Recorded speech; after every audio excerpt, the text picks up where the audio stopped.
Shortage distance निकाल सीखते हैं। देखो पक्की बात है, दो लाइन होंगी, उसी के बीच की दूरी निकाल रहे हो, सबसे छोटी दूरी देखो जरा, तो A1 plus lambda times B1, क्योंकि मैं दो लाइन लेने वाला हूं तो A1 B1 कर दिया इसलिए मैंने, ठीक है।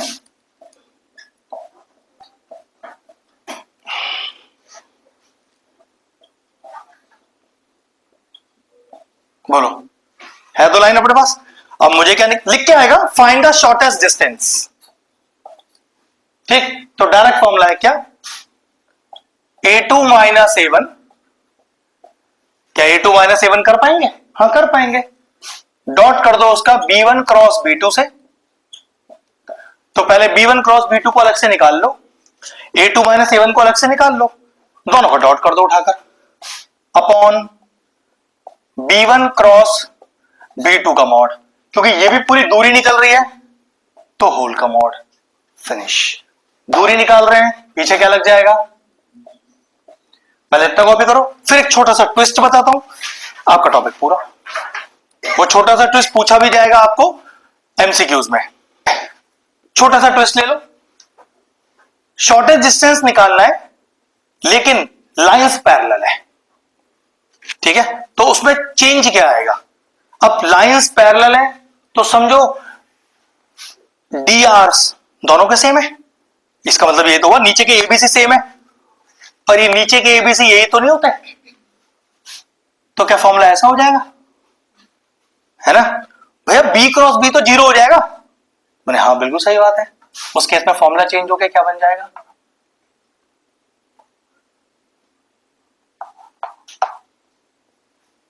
बस B1 जैसी चीजें खत्म हो गई फिर वहां पे। जब दोनों सेम है तो A2 minus A1 dot B upon B का मॉड, लेकिन ये कब के स्टार्ट होगा, when the two lines are parallel to each other, since their DRs are same, तो क्रॉस कैसे करोगे, B क्रॉस B तो जीरो होता है, तो इसका मतलब फॉर्मूला चेंज हो गया। तो लिख लो, if two lines are parallel, तो शॉर्टेज निकालने का फॉर्मूला ये हो गया। उसमें छोटे छोटे कॉन्सेप्ट है, फॉर्मूले बेस्ड है, सीधा फॉर्मूला लगा सकते हो उठाकर, लेकिन पहले पता होना चाहिए भाई क्वेश्चन में क्या कह रहा है मुझसे। हो गया जी, एक क्वेश्चन करके दिखाते हैं फटाफट से। दो क्वेश्चन करने हैं मुझे इसके, एक बेसिक रूटीन का और एक थोड़ा सा डिफरेंट वाला जो थोड़ा सा हटके आता है इसमें, वरना तो ये बेकार सा ही टॉपिक है, फोकट के मार्क्स हैं, 3 नंबर तो ऐसे फोकट के मिल जाते हैं।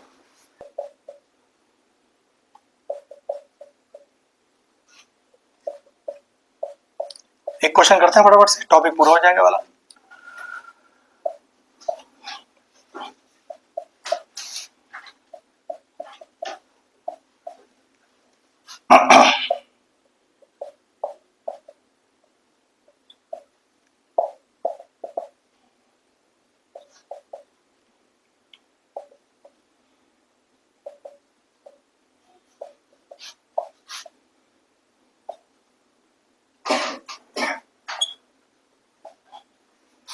देखो बेटा,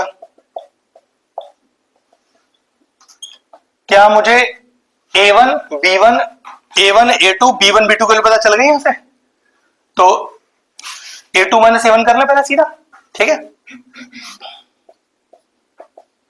ये बिल्कुल वो तरीका बता रहा हूं जैसा आप एग्जाम में कर सकते हो। तो चलो 2i माइनस का i माइनस का j माइनस का 2j माइनस का k माइनस का k, चेक कर लो, ठीक।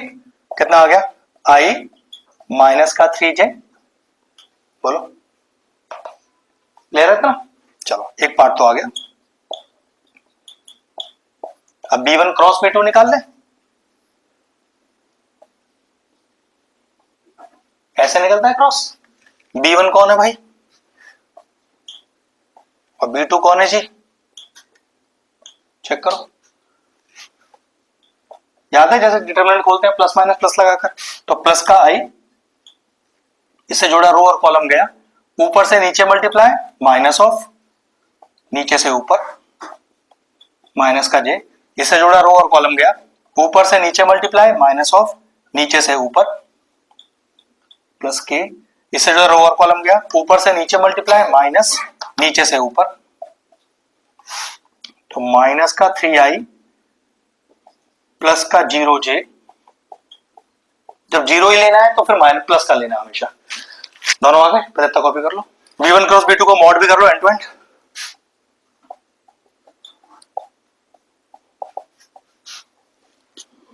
तीन का स्क्वायर, 0 का स्क्वायर, 3 का square, 9 plus 9 18, 3 9 to 18।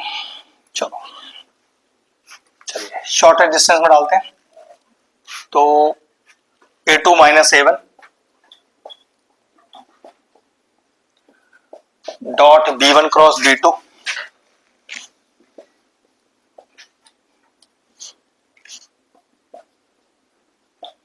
Upon mod whole का मॉड। चेक कर लो एक बार, सिंपल वैल्यू डालना है बेटा, कुछ खास है ही नहीं करने के लिए।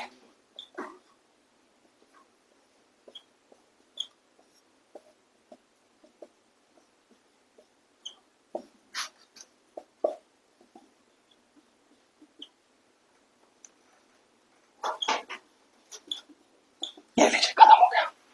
क्वेश्चन नंबर देखो अब जरा 10th में जो दो लाइनें आपको गिवन है, क्या वो अपनी स्टैंडर्ड फॉर्म में है? पहले चेक करो। और भैया इसमें ये टी क्या दिया हुआ है? हमारे पास या तो हमने लैम्डा देखा है या तो हमने म्यू देखा है, ये टी क्या है? कोई अगर बता सकता है? दिमाग चलाओ, गलत की कोई टेंशन नहीं, थोड़ी बुद्धि चलाओगे तभी बात समझ में आएगी बेटा।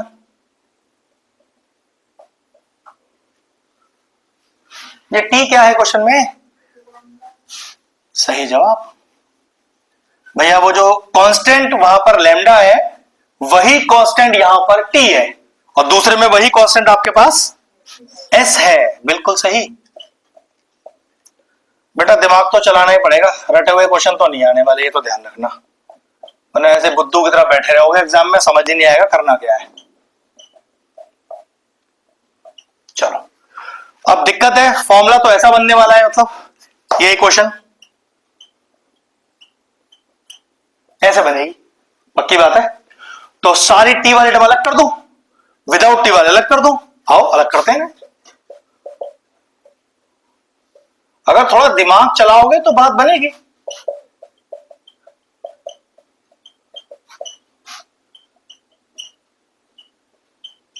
ठीक है, विदाउट टी देखो कौन है?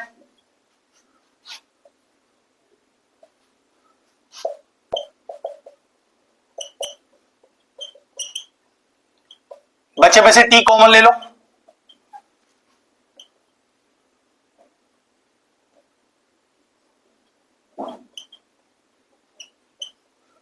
क्या बन गई? ए प्लस लैम्डा टाइम्स बी। तैयार, ऐसे उसे भी तैयार कर लो, फिर घर पे सॉल्व कर लेना भागे से। चलो अब करो, देखो जरा क्वेश्चन लिखा हुआ है,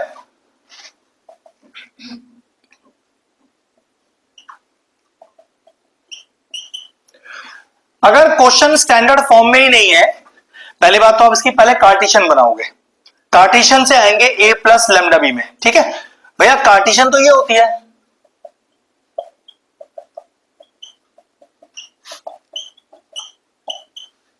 ठीक है लो जी, ये तो ऑलरेडी बन के तैयार है भैया। वो y के साथ कोई कोफिशिएंट नहीं है भैया, y1 भाई 0 लिख देना उसको, तो उठाकर चेक करना, स्टेप चेक करो। ठीक, अगला देखो है ना,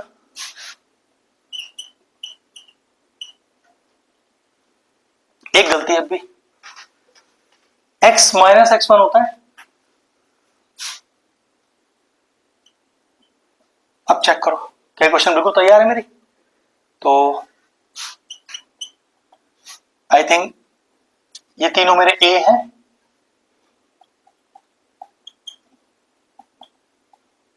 जीरो हमेशा पॉजिटिव ही रखना, ठीक, प्लस लैम्डा टाइम्स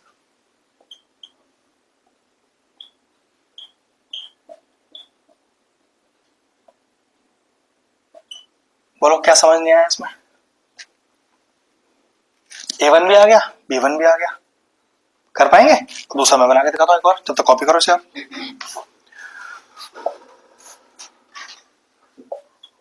मजेदार चीज है, इंटरेस्टिंग चीज है, ऐसा नहीं कि रट्टा वट्टा मारना है अपने को इसमें कोई। पहले बना लो उसको, फिर दूसरी बनाते हैं। इसमें क्या करें, ठीक, इसको सही करो, ठीक, इसको सही करो।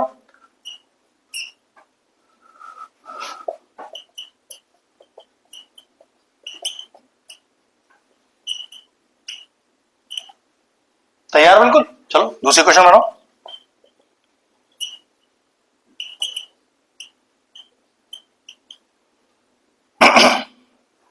कुछ गलत कर दिया देखो मैंने,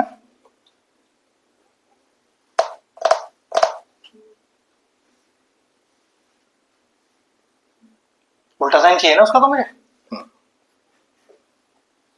लैम्डा रख लिया, म्यू रख लेते हैं। बोलो। y minus 1 upon 2 equals z plus 1 upon 2. We are at a distance of root 11 from the origin. Board पे देखिएगा, मान लीजिए ये लाइन की क्वेश्चन है लिखी है, अभी कॉपी मत करो, समझने वाला पार्ट है।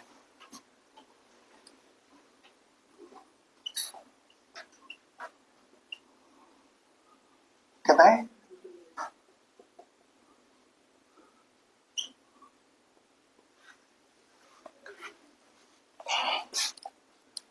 क्या मुझे बीसी लाइन की क्वेश्चन गिवन है? देखो थोड़ा ध्यान से समझ के, सोच समझ के, ऐसे क्वेश्चनों में मैं भी कुछ हेल्प नहीं कर सकता अगर आप अपना दिमाग नहीं चला सकते तो, क्योंकि सेम क्वेश्चन नहीं आने वाला, रटा हुआ क्वेश्चन भी नहीं आएगा, ये दिमाग लगाना पड़ेगा। बस मैं आपको हेल्प कर सकता हूं उसमें। क्या बीसी लाइन की क्वेश्चन गिवन है? हाँ गिवन है। ओ पॉइंट भी गिवन है। सोचो कि मुझे ए पॉइंट कहीं से मिल जाए, कोऑर्डिनेट्स मिल जाए, तो क्या मैं दो पॉइंट के बीच की दूरी डिस्टेंस फॉर्मूला लगाना जानता हूं? डिस्टेंस भी आपको दिया है, इक्वेट कर दूंगा जाकर मैं। लेकिन अब दिक्कत है भैया, ये ए कहां से लाओगे? तो क्या ये ए पॉइंट इस लाइन पर ही लाई करता है? हाँ, बीसी लाइन ही तो है ये, तो ये जो ए पॉइंट है वो इस ए लाइन पर ही है। और याद रखना, जो ए लाइन, ए पॉइंट है passing through the point, equation में मौजूद एक्स वाई जेड की वैल्यू ही है। तो भैया कैसे लाओगे एक्स वाई जेड यहां से? तीन फ्रैक्शनल वैल्यूज तो नहीं है जो आपस में बराबर हो? तो जब दो या दो से ज्यादा फ्रैक्शन आपस में बराबर हो तो भाई उसे किसी कांस्टेंट के इक्वल इक्वेट कर दीजिए। कुछ भी ले लीजिए, लैम्डा ले लीजिए, के ले लीजिए, और तेरा चेक करना।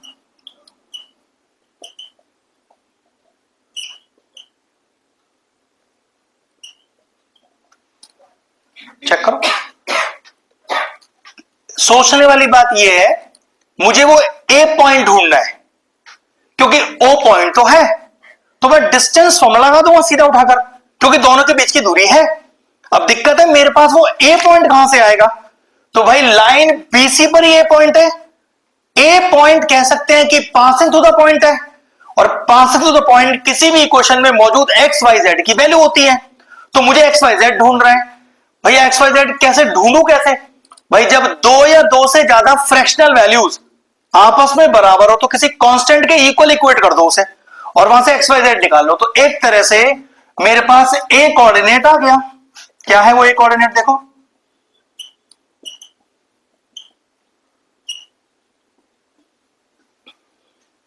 ठीक है। क्या मैं ऐसा लिख सकता हूं?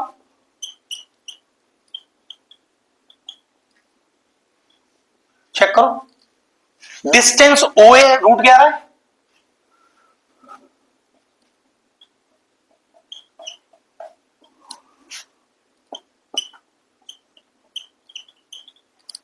What is distance formula? Under root of x2 minus x1 का whole square plus y2 minus y1 का होल स्क्वायर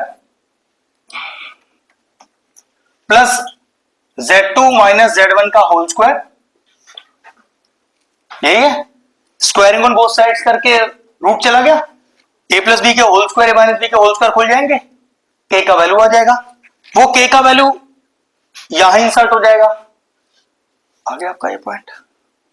ये है लॉजिक, बिल्कुल स्टेप वाइज चलना है। तो पहले फिगर बनाओ, फिर बताता हूं क्वेश्चन को स्टार्ट कैसे करना है अपने को। आपको वो ए पॉइंट ही ढूंढना था इस क्वेश्चन के अंदर। पहले फिगर बनाओ वाला, फिर बताता हूं प्रॉपर स्टेप्स लिखने कैसे हैं। अंडरस्टैंडिंग भी करानी है हमें कि भाई मैंने क्या क्या स्टेप चले हैं, क्यों चले हैं, मैं क्या लगा रहा हूं, सब कुछ। बस ये नहीं कि आंसर दिखा के आ गए वहां पर, कुछ भी लिखा ही नहीं कि क्या लगाया है आपने उसमें। पहले फिगर बना लो, उसके बाद कुछ बताता हूं। बस फिगर तक लिखना, कुछ मत उसके आगे। सबसे पहले लेट करोगे के इक्वल, करो लेट के इक्वल फटाफट से, ठीक है। फिर ये वाला स्टेप आ जाएगा अपने आप हमारे पास सीधा डायरेक्ट। ये स्टेप नहीं आ रहा हो तो बता देना मुझे। एक तरह से देखो मैंने कैसे रखा है, x अपॉन 1 को k के बराबर रखा है, फिर y माइनस 1 अपॉन 2 को k के बराबर रखा है, तीनों k के बराबर। लेकिन जरूरत नहीं है, डायरेक्ट 12th में हो सब कर सकते हो डायरेक्ट। आप यहां पर यहां तक आ जाओ। फिर अब ये मुझे, अब टीचर को कैसे बताओगे कि भाई ये a पॉइंट ही है, तो जैसे ही आप a के साथ ब्रैकेट लगाते हो तो ये कोऑर्डिनेट a के कहलाएंगे। वो a के कोऑर्डिनेट ही ढूंढने हैं मुझे, तो स्टेप को लिखो अब यहां पर जैसे मैंने लिखा है बिल्कुल। ए लिखते ही वो कोऑर्डिनेट ऑफ ए बन जाएगा बट अपने आप। इसलिए फिगर को क्लैरिटी रखना कि जब ये वो फिगर में ढूंढे तो उसे डायरेक्ट दिख जाए, ठीक है इतना। अब हमें क्या दिया हुआ है, डिस्टेंस ओए √11। बनाओ फटाफट से लिखो, डिस्टेंस ओए √11। अब लिखिए अप्लाइंग डिस्टेंस फॉर्मूला।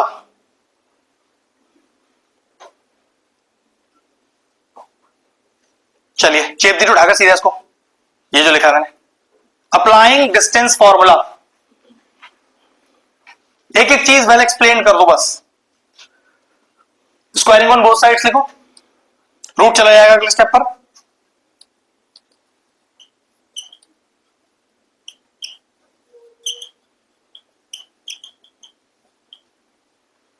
खोलो a प्लस बी का whole square, a minus b का होल स्क्वायर, बताओ k का वैल्यू कितना आ रहा है।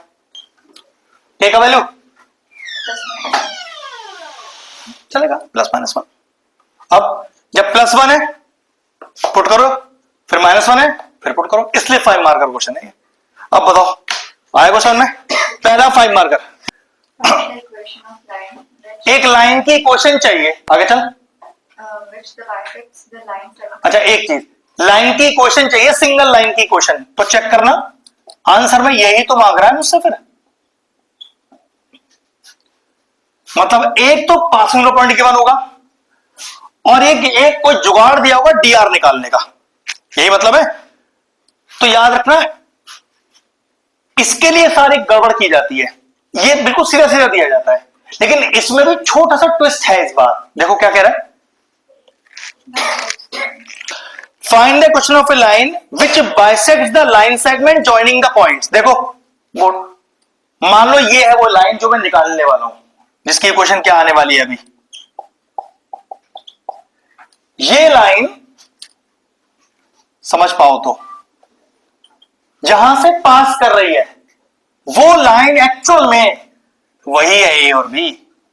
मैंने सुना पढ़ा है क्या है, ए में क्या है, तो बोल उठा कि भैया ए भी वहां दिए हुए हैं 2, ठीक है।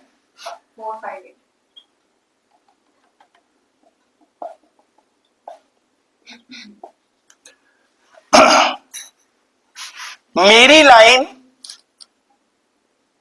डीएफ, ठीक है, मेरी लाइन डीएफ जिसकी मुझे इक्वेशन निकालनी है, उसका डी पॉइंट पास कर रहा है ए बी के मिड पॉइंट से। तो क्या मिड पॉइंट फॉर्मूला लगा के मैं डी के कोऑर्डिनेट निकाल सकता हूं। तो फिगर बनाना मेरा, तो on applying mid point formula D के कोऑर्डिनेट हो कितना है, 6/2,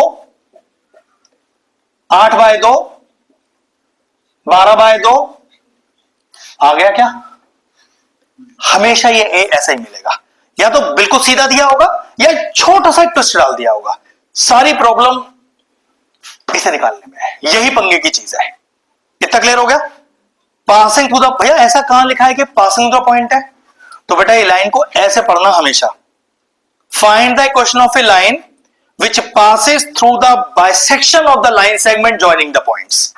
ये ऐसे ही आएगी, कहीं पर भी लिखा नहीं होगा कि पासिंग थ्रू द पॉइंट लिखा है वो, आप ही को, क्योंकि आपके पास दो ही चीज तो है, या तो ए या तो बी। और मैं बार बार कह रहा हूं बी वाली चीज इतनी आसानी से आएगी ही नहीं, वो भी बताऊंगा कैसे आएगी। ए निकल गया सभी का, तो कह सकते हैं भाई ए का वैल्यू तो आ गया 3i + 4j + 6k। अब एक नई चीज बताने वाला हूं। मेरी लाइन DF किसी दो लाइंस के परपेंडिकुलर है? हाँ, परपेंडिकुलर तो है।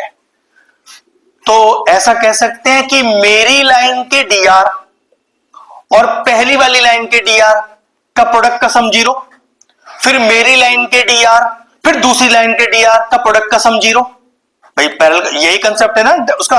तो क्योंकि बिना DR या बिना DCS के तो बात नहीं बनेगी।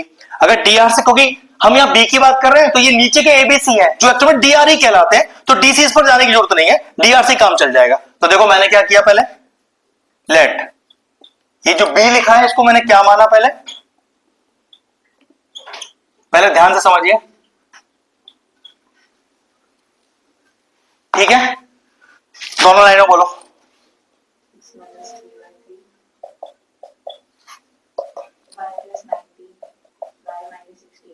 अपॉन में कुछ नहीं है, अपॉन में ओके। कुछ भी करने से पहले चेक कर लो स्टैंडर्ड इक्वेशन है। क्या गलती बताओ? सही जवाब, सही जवाब। उससे डिनोमिनेटर पे क्या फर्क पड़ेगा? मुझे तो DR का इस्तेमाल करना है ना, तो नीचे कोई फर्क नहीं पड़ेगा। तो ये हमारे लिए स्टैंडर्ड ही है। हाँ, अगर आपको लगता है भैया आप अभी इसका इस्तेमाल करने वाले हो, तो बिल्कुल इसे कैसा लिखते आप, बस ठीक है।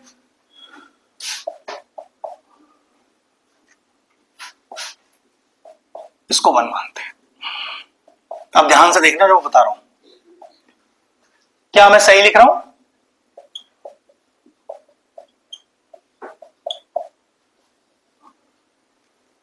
ठीक है,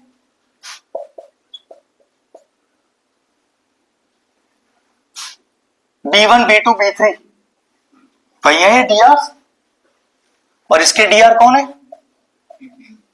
ठीक है, तो जैसे आप लिखा परपेंडिकुलर, देखो मैंने क्या लिखा, फटाफट से बता देना मुझे समझ में आई या नहीं आई।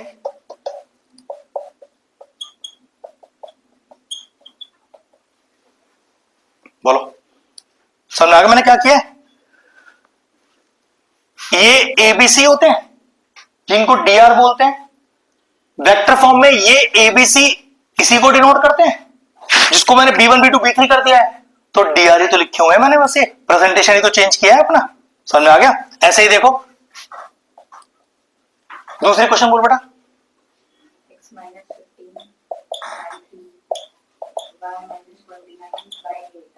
एक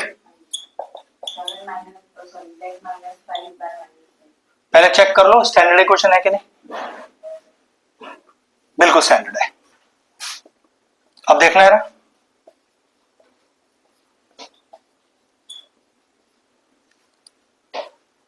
ऐसा ही है क्या? मेरी लाइन इक्वेशन 1 और इक्वेशन 4 भी परपेंडिकुलर है, तो भाई फिर देन लिखकर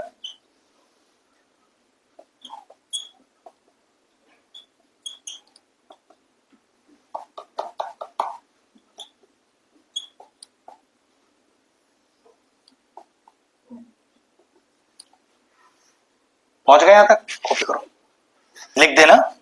लिखो जरा एक बार प्रॉपर एक आंसर कि late R is equal to A plus lambda times B where A is passing to the point, B denoting DRs of given line। बस बता दो कि क्या चीज है, हम समझ जाएंगे अपने आप। बस इतना बताओ कि हाँ भाई क्या लेट हो रहा है, ठीक है। फिर लिखिए कि सिंस given line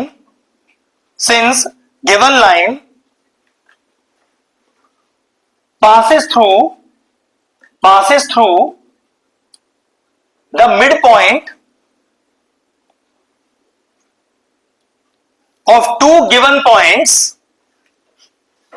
नाम डालो इन पॉइंट्स का, passing through two given points, 2 3 4 5 4 5 8 points के साथ, hence on applying Hence, on applying midpoint formula,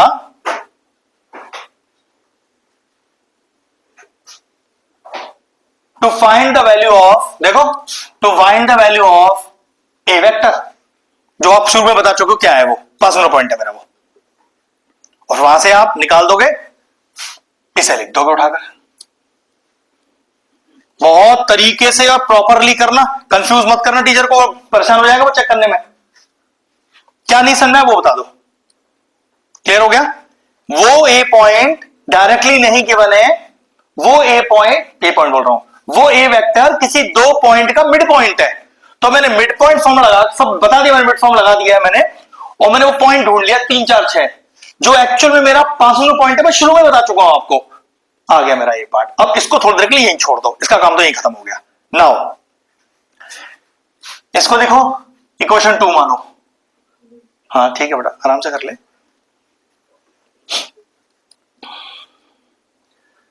अगर इमेजिन नहीं करोगे बात को तो समझ नहीं पाओगे कि क्या लिखना है। इमेजिनेशन पावर स्ट्रॉन्ग चाहिए अपने को। यहां सबको कॉन्सेप्ट समझ में आया मैं क्या बता रहा हूं? अगर किसी लाइन का परपेंडिकुलर किसी के साथ दिया है तो डीआर के मल्टीप्लीकेशन चेक करने हैं अपने को, हमें 5वें पॉइंट से फिर कोई मतलब नहीं है, ठीक है? डीआर के मल्टीप्लीकेशन हो गया था। फिर लिखो इसे, since equation 1 is perpendicular to equation 2, अब वो लाइन लिख दो पहले एक बार, फिर लिखना है वाली चीज। Since equation 1 is perpendicular to equation 2, hence the sum hence the sum of the product of the corresponding direction ratios is equal to 0। फिर आपको बताना नहीं पड़ेगा A1 B1 C1 A2 B2 C2, directly उठा के चेप दोगे इसे। आप समझाया कैसे आया? अब देखो मेरी लाइन के, अच्छा इसको लेट कर लिया था क्या? इसको लेट कर लो। मेरी लाइन के डायरेक्शन रेशियो तो B है, जो मैंने B1 B2 B3 कर दिया है। इक्वेशन 2 का डायरेक्शन 3 16 7, मैंने लिख दिया कि मैं कॉरेस्पॉन्डिंग डायरेक्शन रेशियोज का प्रोडक्ट का सम करने वाला हूं। चेप दो उठाकर इक्वेशन 3 बना लो। फिर ऐसे ही सिंस है, फिर डालो इसके बाद since equation 1 is perpendicular to equation, यहां नहीं, फिर दूसरी इक्वेशन लिखो, फिर हाँ ये लिख तो रखिए, फिर दूसरी इक्वेशन लिखो ऐसे, फिर वो लाइन लिखो कि इक्वेशन 1 इज परपेंडिकुलर इक्वेशन 4, और फिर डायरेक्शन रेशियो का प्रोडक्ट का सम कर दो, और ले आओ इक्वेशन 5 तक। बता रहा हूं, यही तो पंगा है। इक्वेशन कितनी है? 2, और वेरिएबल कितने हैं? 3। मेथड ही नहीं सीखा हमने आज तक भाई। लीनियर इक्वेशन में 2 के लिए 2 इक्वेशन, 3 के लिए 3, लेकिन भैया 3 में 2 कैसे निकालोगे? अब नया मेथड सिखाना है उसके लिए। 12th में ही सीखते हैं, जहां पर हम 2 वेरिएबल के साथ, 3 वेरिएबल के साथ, 2 इक्वेशन के साथ तीनों वेरिएबल निकाल लेंगे उठाकर। चले आगे। अब दिक्कत क्या है, इक्वेशन 3 और 5 निकालनी तो वही लीनियर इक्वेशन है, साइमल्टेनियस इक्वेशन, लेकिन तब अगर मैं मैट्रिक्स मेथड भी लगाऊं तो 3 वेरिएबल के लिए 3 इक्वेशन चाहिए ना। अपने पास तो 2 इक्वेशन है, तो वो सारे मेथड गड़बड़ हो गए। अब नया मेथड, तो यूजिंग, लिखिए using cross multiplication method for solving equation 3 and 4। अब देखो बेटा क्रॉस मल्टीप्लिकेशन कैसे स्टार्ट होता है, ये थोड़ा याद रखने वाला है, ध्यान से देखना। ये यहां से स्टार्ट होता है, -16 8 7 -5 3 3 -16 8। पहले B2 के कोफिशिएंट को रखा जाता है, फिर B3 के कोफिशिएंट को रखा जाता है, फिर B1 के कोफिशिएंट को रखा जाता है, फिर B2 के कोफिशिएंट को रखा जाता है। क्रॉस मल्टीप्लिकेशन मेथड लगाते समय कोफिशिएंट B2 से स्टार्ट होता है, तो B2 के कोफिशिएंट, B3 के coefficient, B2 B3 B1 B2, ये लॉजिक है। अब करना एकदम आसान, देखो क्या,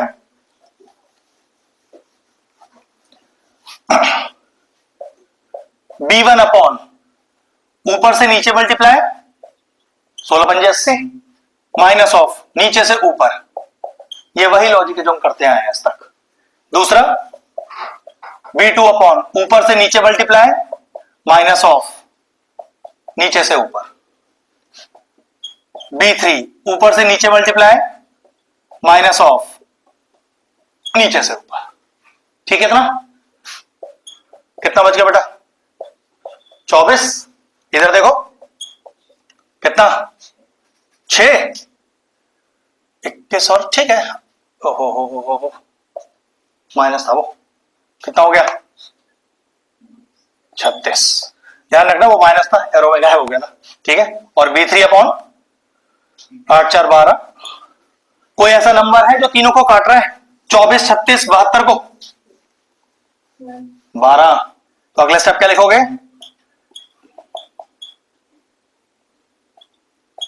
चेक करो आया क्या? क्लियर हो गया? अब लिखो इसके बाद कि सिंस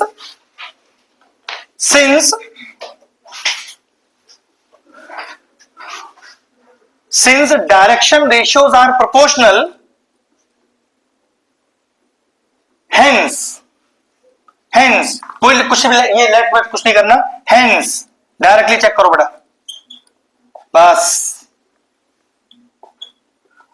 आगे तीनों वैल्यूज अपने आप चेप दो उठा अपने आंसर में, खत्म। बिल्कुल ऐसा ही कर पाए। लगता है टाइम बहुत ज्यादा है अपने पास, बच गया है, तो भाई ठीक है कर देना उस तरह से, वरना तो इसे ही अप्लाई करना। पूरा इतना बड़ा मत जाना। ये लीजिए फिनिश हो गया।